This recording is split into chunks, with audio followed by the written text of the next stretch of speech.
Hi everyone, my name is Michelle Ma and thank you for joining me for this video produced for the Social Media and Business Performance blog. And in this video I'm going to be discussing some lessons learned from John Green's use of social media in marketing. So I think the first and most important lesson that you can learn from this blog post or this case study is that there's no substitute for authenticity. In all of John Green's social media artifacts, he is an authentic human being. You never get the sense that he's doing this social media exercise just to convince you to buy something or to sell you his book. He writes about a diverse number of topics, or I should say vlogs as well, on YouTube, about a diverse number of topics, all of which seem to genuinely be of interest to him, and you never feel like he's limited himself in his social media to specifically market something. And part of that is because he's genuinely using social media as a human being, not as a business. So it feels very authentic because it is authentic. So as a business, how do you apply that lesson to yourself? Because obviously companies are not as multifaceted as human beings. So how can a company be authentic? And I think where you start is by building a framework to work within. Human beings come with their built-in framework because I like what I like, and there's a number of different things. And generally speaking, I will stick to within my framework of my likes and dislikes. Companies need to develop that a little bit more artificially. But most companies already do, I think, have a framework for authenticity, and that is in the mission, vision, values statement. So say, for example, you are an ice cream parlor. You might have a mission to sell ice cream to your community. Your vision might be to be a community landmark, a place where people come to enjoy their summer nights, or to say, hey, I'll meet you at the ice cream parlor, as a landmark in the community. And your values might include some things like family, like summer fun could be a value for an ice cream shop. And so then when you're looking at your social media strategy and your artifacts, your experience, you can look at producing artifacts that match within your framework for authenticity. So now you're not just posting about ice cream, you're not doing the hard sell. If anything kills authenticity, it's the feeling like someone's trying to sell you something. So you're not posting about any one thing. You might be posting about ice cream, yes, because that's your business, but also about families. And you might post things like how to have fun at the cottage that aren't necessarily related to ice cream, but are related to your authenticity framework. So I mentioned in authenticity the need to be diverse. So you can't be authentic if you're only talking about one single thing, because human beings are multifaceted, and I guess because human beings are kind of our ideal for what we look for when we look for an authentic social media experience. So to cultivate that diversity, what you really need to do is go back to that framework for authenticity and find multiple topics that you can discuss within that framework. So what are the benefits of this?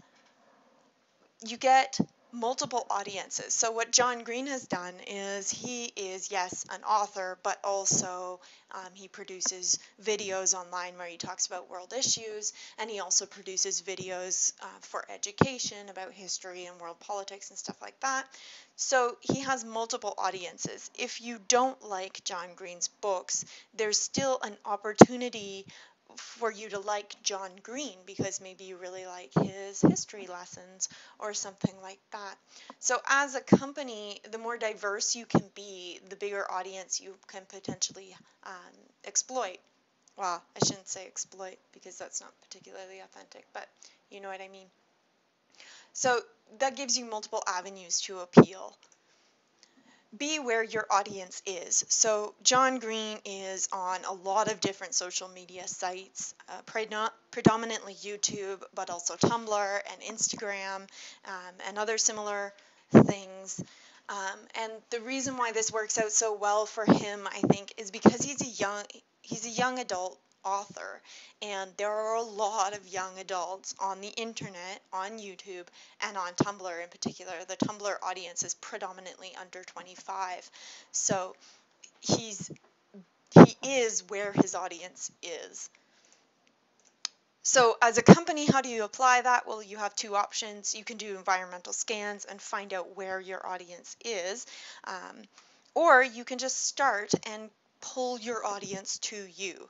Option 2 is definitely the more difficult option. John Green has leveraged both of these. So, for example, when he started his work on YouTube, he was on YouTube just because that was the best place to do what he wanted to do, just to create a video blog with his brother. And as his fame as an author grew and as his YouTube fame grew, he pulled the audience in towards him.